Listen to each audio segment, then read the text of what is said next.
Pretty much a keynote here when installing the inner rivets for here, which are the blind rivets. These are aluminum steel combo, which they got the steel tip, but then they have the aluminum body, which will help with corrosion with this aluminum and steel going together. So anyways, you want to make sure you hammer this down so that your rivets get the most strength as possible, because you can see that there's a gap. So close that gap up. That's the one thing you should consider doing while installing this brace on the door frame.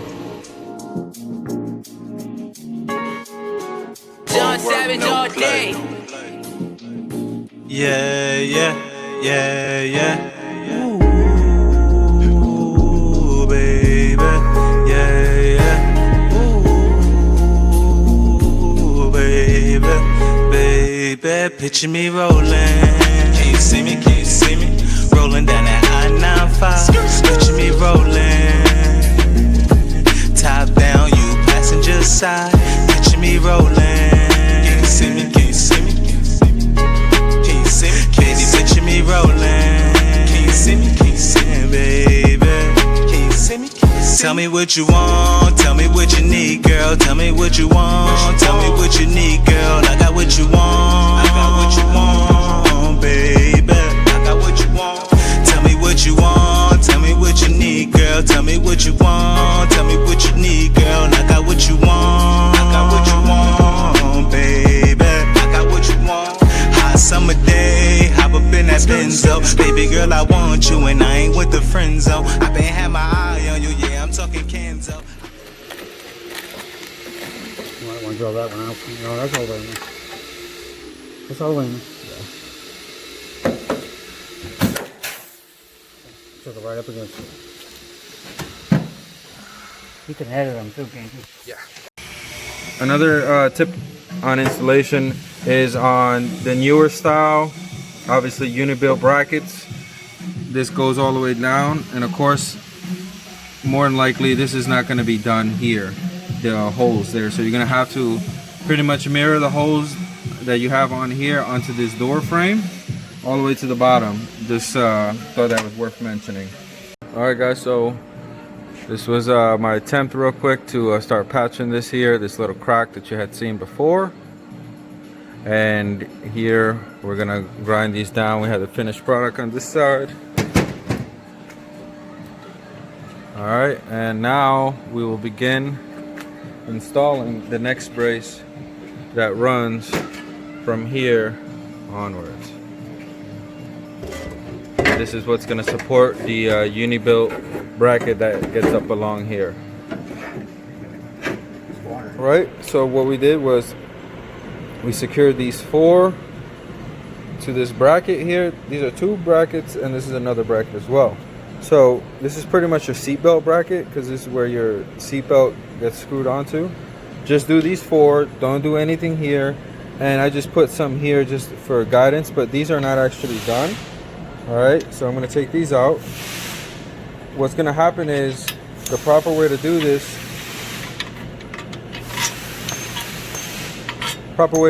is 4 rivets. About 4 rivets are going to get done here, which when you have your roof off, it will be these 2 and these 2 here. Okay, so those are the 4 rivets that will get done, and then you could possibly do, you know, 2 or 3 of these rivets here. You can't do really any of these here because there's a little space gap that you have to add here, and you have to put the roof on before putting this on. So that's what you got to do. You got to do this on both sides before the roof goes on. So that is the next step, is getting this up in place and just kind of semi-securing it in place.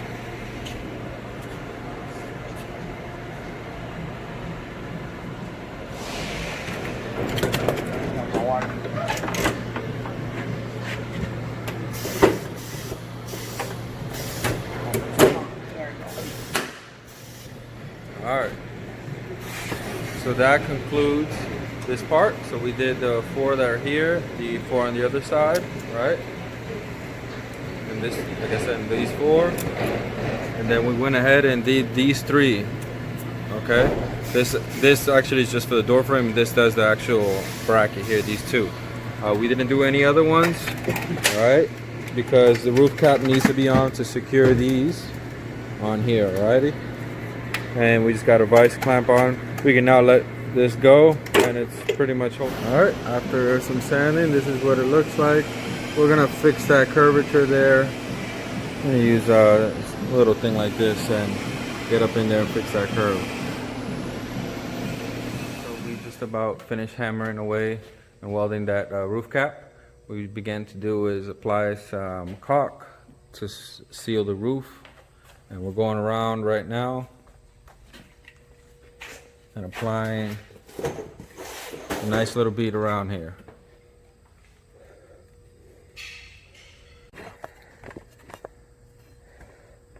Whatever, it's good.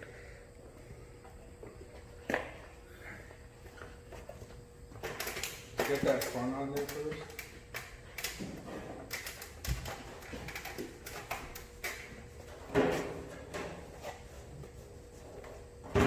Oh, easy dog. You good? Yeah, it's on there. I gotta work this. Remember, I got this gap here. I gotta work it. Yeah. I got this. Alright, I'm gonna go ahead and clamp that front.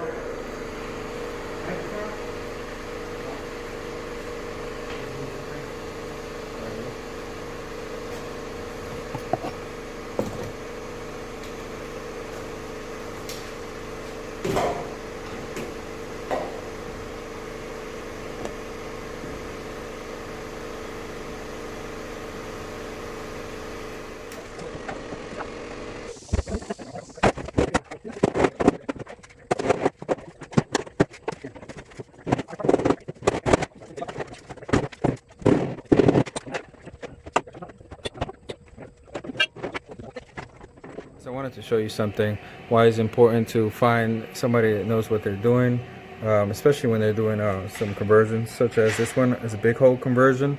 So what we have here is somebody, brother had paid to get this big hole, and they put this frame in, and obviously this is years down the line that we found this issue, but pretty much these bows, they cut them a little bit too short. You can pretty much see, you can just about fit your whole, hand under here. And because of this, actually look, this is where it was. So you can put more than just your hand. And this needs to be, touching the roof. This, they cut a little bit better, but still this one's a little short. You can see that. You shouldn't be moving up and down like that, right? You can see that one's a lot short, almost 2 inches. What that does is when snow and stuff pushes up on your roof, it'll make your roof look really uneven.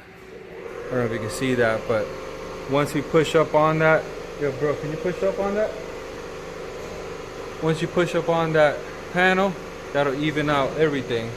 And so that's one issue we ran into.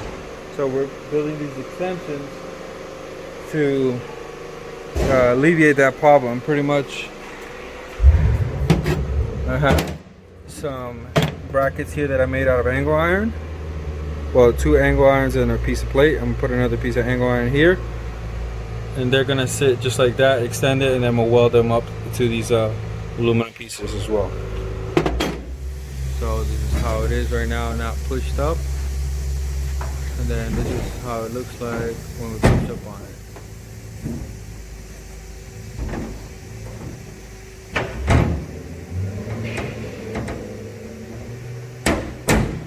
So you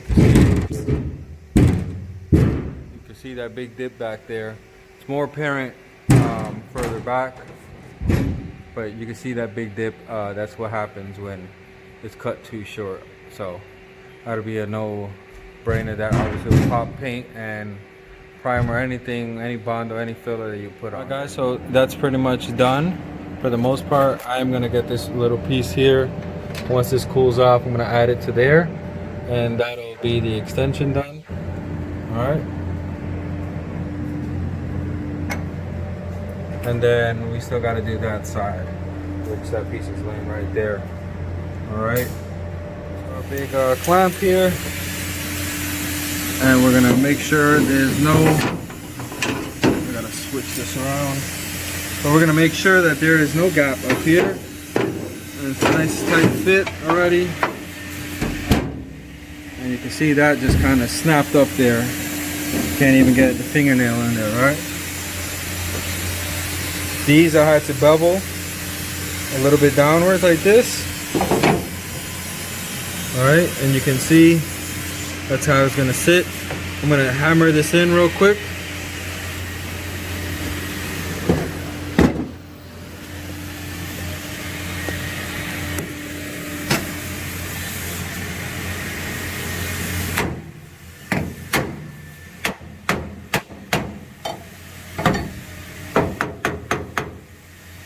Alrighty.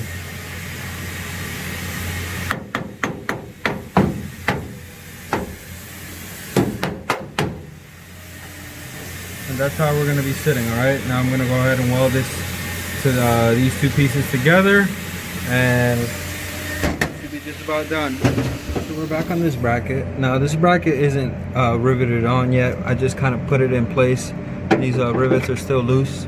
Alright, this bracket I believe should have needs to line up with this rivet and this rivet, and you can see that'll happen. Now I edged up a little bit of this so that it sits flush, pretty much sits side by side on that aluminum piece. I believe this should have touched here, since that there's 3 rivets and they almost line up with these, but for whatever reason this is not matching up anywhere close. So I just, like I said, I did it side by side. And what I'm gonna do is, I got this piece of steel plate. It's a little bit bigger than 1/4 inch.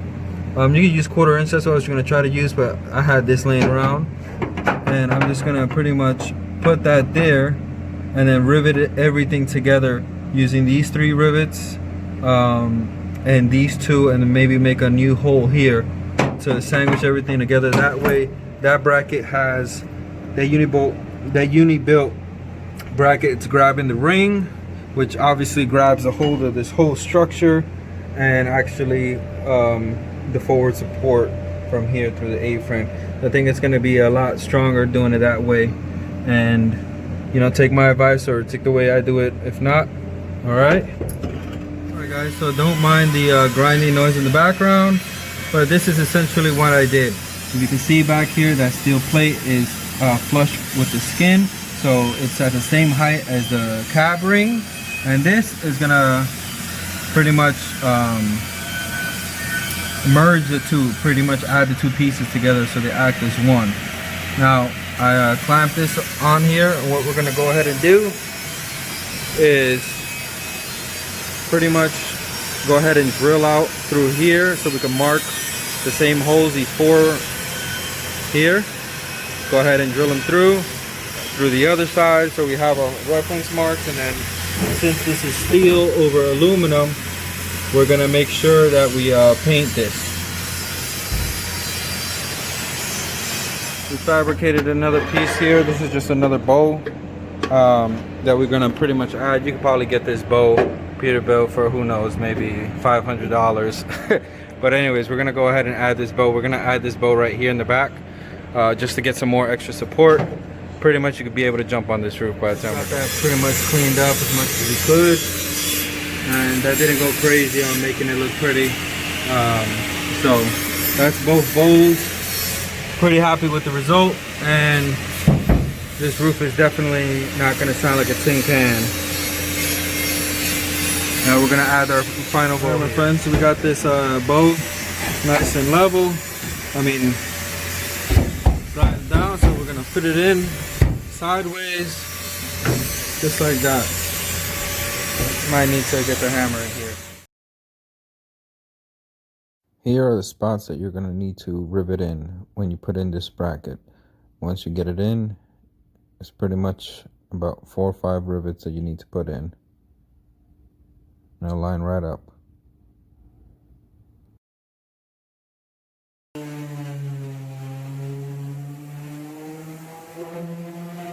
And this is the part that is still not welded together. We're gonna push this together closer and then weld it shut. So we created a little platform for here, so we're getting ready to paint. That way the body is no longer sitting on the wood. You see it's pretty much floating. So we're pretty much ready to get this other one done for the sleeper. Alright, you can see we got some 2x4s and just like some wood for the most part. Alright guys, so we got a good chunk of this cowl done. The roof is pretty much done with the filler. And we got a couple spots here we got to do. And maybe another layer on this side here. And we got a little bit of detail work to do on the A-pillars. And a little bit just here, but the roof is done. Majority of the work is done. Then I got to finish welding that up there on both sides. And we'll be set to do some primer pretty soon after this mini vacation, and then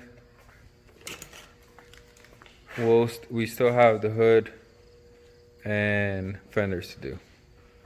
Final check, we added our supports here on both sides, and we also added that crossbar. Finished up adding these reinforcements for the unibilt on all sides there in the front. Then we also added that crossbar, which you can see pretty much goes here to there. So for the most part, all the brackets have been installed, reinforcement brackets, and this is just backed up, but we finished making that stand. You can see these are on wheels, they're independent of each other. For the most part, everything lines up, but we're gonna go ahead and finish this video. Welcome back. We've just been doing a lot of body work, adding filler and whatnot, and pretty much this cab should be ready to go after this sand. We got to do some other small welding that we found. This is where the hood latch goes, and I guess it just dug into it. So we got to fill that in, weld that up, and sand it down. For the most part, these big holes came out pretty good. That went there. I'll show a picture of how they used to look.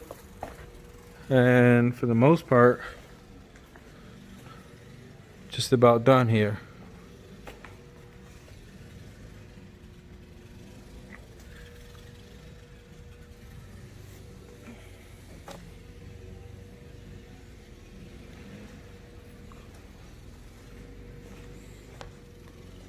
All right, and then we just had the slight bow there. That's where pretty much I added the I had to weld up this little sheet there.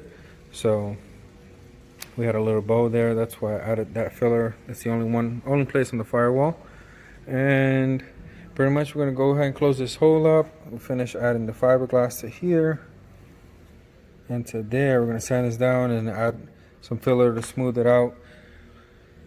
And that's just about it. We have these two holes, and I figured out what these two holes were. Pretty much it's a chrome trim that goes around the windshield. I don't know if you guys ever seen it, but some people put these little chrome trim around the windshield gaskets, and they have to drill these holes in order to secure that piece. So some point in time this truck had that modification done, so we're gonna go ahead and close them up since, you know, we don't like them and it looks a little tacky, honestly. We're gonna close these up, weld them up, and that's what we're gonna do.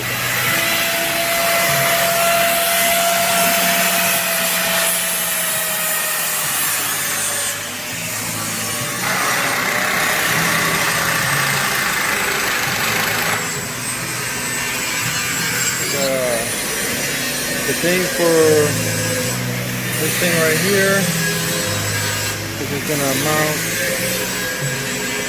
the hood. Guys, day 5,000 of sanding.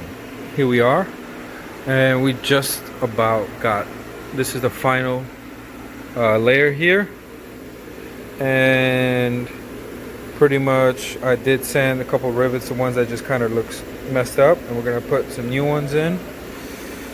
We began to sand down the rivets here. These are the rivets that go for the air ride. All right, so when you put this bracket in there, I believe it goes this way. Nope, it goes this way. Sorry.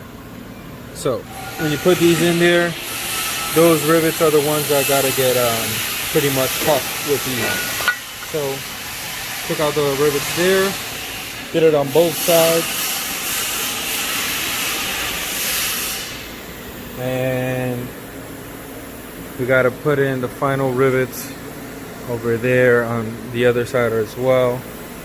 And for the most part, we're pretty much done sanding everything we needed to do. This is honestly ready for some primer. We repaired that hole that we had here, and yeah, we got the door here. We're fixing something on it. Other than that, like I said, the sleeper is already done. There's just a couple rivets you have to do on here, and put them through here. We're gonna put the backing paper through there so that we don't get nothing coming up on the paint for the primer. And we're definitely gonna have to remove this thing because this is a serial number off of another truck. So we're gonna take that tag off and just get rid of it, do without it. And we started building the hood, this hood stand, so we could begin working on this thing. So got to raise it up a little bit, and then we got the wheels, so almost there. Got to add a couple more things to modify the stand and then add the wheels on it, and we should be off to the races. And this can get some filler, and we can begin. Also, yeah, back on that, we did a lot of work on this thing. So we got a new skin on here. This came from Truck Shrouds. All right, the link is right there. Great place. I mean, they gave us this hood skin. Just this piece came out to like $200 some. Definitely well worth it. We do have a crack here in the stainless, and I gotta figure out what I'm gonna do with it. I think I might just put a plate around here. Brother really should have gotten a new crown piece, but we wanted to just work with what we have. And we got to hammer this a little bit more, and this corner here. But from what we had before, I think this is definitely a major improvement here. Other than that, we got the fenders to finish off, and I would say the doors. I'm gonna probably hang these doors on this cab and paint them like that. And yeah. Oh, this should just come out now. I don't know why it's still there, but got the guys wiping everything down and pretty much getting rid of as much dust. We're gonna start also masking everything off, and hopefully you can transform this little shop here into a little paint booth. All right.